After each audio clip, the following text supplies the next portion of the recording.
મિત્રો જય દાદા દ્વારકાથી જેમાં કોને કેમ છો બધા મજામાં ને મિત્રો આજે આપણે વાત કરીએ જીવનમાં ખરી કમાણી શું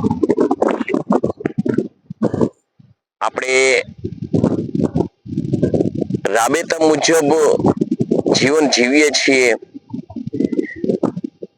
જીવનમાં જે જરૂરિયાત છે એ પ્રમાણે આપણે કાર્ય કરીએ છીએ બધાનો ટોટલ લગાવીએ છીએ તો આપણા જીવનમાં વિચાર આવે કે આપણા જીવનમાં આપણે કમાઈશું એની પાછળ આપણી સંપત્તિ સંતતિ આપણા સંબંધો આવું ઘણું આપણે અંદર આપણા જીવનના અંદરનો અંદરો જે પ્રશ્ન કે ભાઈ જીવનમાં આપણે આ કમાયા જીવનમાં આપણે આ કમાયા પણ એ બધું આપણા જીવન સીમિત થઈ જાય છે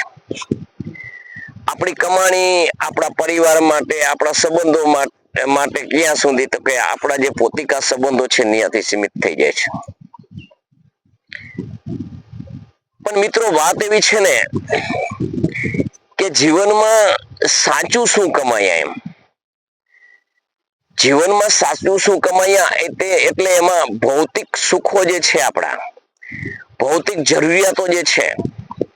આપણા ભૌતિક સંબંધો છે કે જે આપણે સગાવાલા હોય આપણા પુત્ર પરિવારના હોય આપણા મામા માસી ના હોય આ જે બધા વસ્તુ છે ને આપણા ભૌતિક પોતિકા સંબંધો છે આ તો આપણે સાચવવા પડે છે આમાં સંબંધો રાખવા પડે છે પરંતુ જીવનમાં શું કમાયા એવી વાત આવે ને ત્યારે ભગવાને જે મનુષ્ય રૂપે મૂકી અને આપણને મોકલી અને જે આખી દુનિયાની અંદર માનવ મહેરામણ છે સર્વ જીવ છે સર્વ જીવ દયા દાખવી અને સર્વ પ્રત્યે સંબંધો કેળવવા અને સર્વત્રની અંદર જે સંબંધો જે સાચેવાય ઉભરાવા અને તમારી કીર્તિ તમારા નામથી નહીં પણ તમારા કર્મોથી ચારેકોર પંકાતી હોય એને મિત્રો જીવનમાં કમાણી કરી કહેવાય જીવન ભગવાને આપ્યું છે એ તો જવાનું જ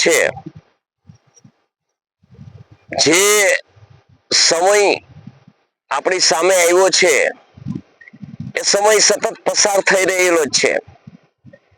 સમય પસાર થાય કલાકો સમય પસાર થાય દિવસો પસાર થાય વર્ષો મહિના પસાર થાય વર્ષો પસાર થાય આમ જીવનકાળ પર્યંત પસાર થઈ રહેલું જ છે માનવીય જીવન મળ્યું અને આવ્યા એમ જવાનો ટાઈમ ક્યારે થઈ જશે એની નોંધ તો ભગવાન પાસે જ હોય ને પરંતુ એ કાળની અંદર મારા જીવનમાં ભગવાને જે કંઈ મને બક્ષિસ આપી છે મને ભગવાને મારા જીવનમાં હુનર આપી છે મને મારા જીવનની અંદર ભગવાને જે કંઈક કરી બતાવવાની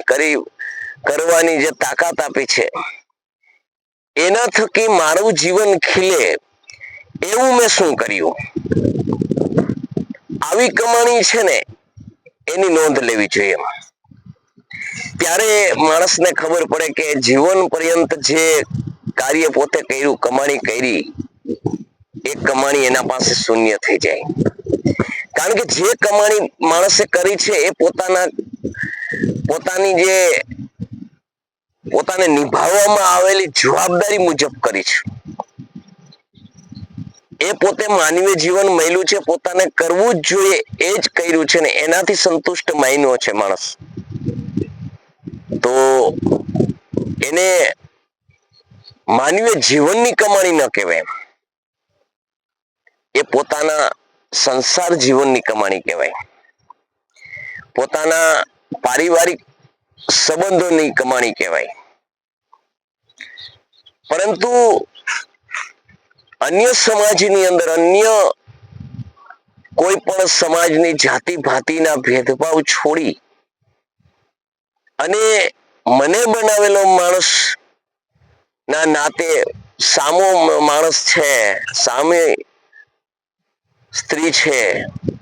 એ મારી બેન છે, એ મારો ભાઈ છે, આવી દ્રષ્ટિથી હું શું કમાયો, આના પાછળ મારું યોગદાન કેટલું, એમ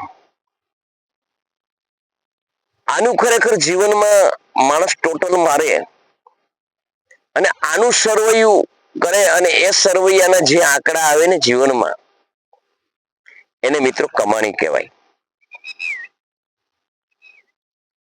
બાકી માણસ નું જીવન મળ્યું ને એટલે કઈ ને કઈ મેળવવા કઈ ને કઈ તો કરે જ છે,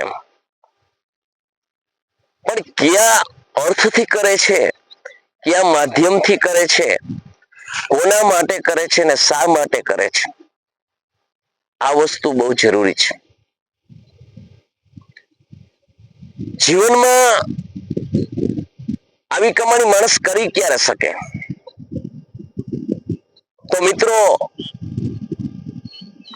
માણસના જીવનની અંદર પોતાનો પરિવાર, પોતાનું કુટુંબ, પોતાની જાતિ, પોતાની જે સંપત્તિ સંતતિ, આ બધાનો અહંકાર છોડી, એનું નામ છોડી, ફક્ત મને ભગવાને માણસ બનાવ્યો છે કે હું આવ્યો ત્યારે મને કઈ ખબર નથી, મારું કઈ હતું જ નહીં આ સૃષ્ટિની અંદર, અને હું જઈશ તોય પણ મારું કઈ હારે આવવાનું જ નથી, નામ નથી આવવાનું, એમ જીવાત્મા આવ્યો છે ને જીવાત્મા જવાનો છે, આવું જીવનમાં વિચારે ને માણસ હાવ બધાથી અળગો થઈ જાય ને, બધા સંબંધો, બધા નામ, બધા મોહથી, અને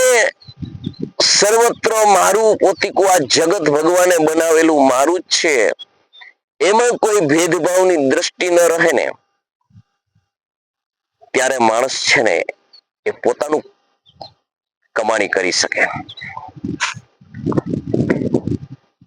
કમાણી મિત્રો, જે જીવનમાં મેળવવાની કમાણી, જે ભગવાને કીધી એ કમાણી, માણસ જ્યાં સુધી પોતાનો અહીં બનેલા સંબંધોનો મોહ નષ્ટ ન થાય ને, ત્યાં સુધી જીવનમાં પોતે કોઈ કમાણી ન કરી શકે. સંત મહાપુરુષ બને, ગમે તે બને, પણ જે પદ ઉપર છે એ પદનો જો મોહ રહે ને, તો પણ પોતાની જીવનની સાચી કમાણી ન કરી શકે. હું ગાદીપતિ છું, મારા પછી આ જ હોવો જોઈએ, આટલો મોહ હશે ને તોય તમે શુદ્ધ જીવનની કમાણી ન કરી શકો. કારણ કે હું એક ચાકર છું, હું ચાકર અહીંયા બન્યો ત્યારે કોણે મને નિયમો છે, મેં ક્યાં અપેક્ષા જગાવી હતી, મારી ક્યાં લાયકાત હતી, મેં ક્યાં હઠ કર્યો હતો, મારું ક્યાં સરનામું હતું, અને મને મળી ગયું. એવી જ રીતે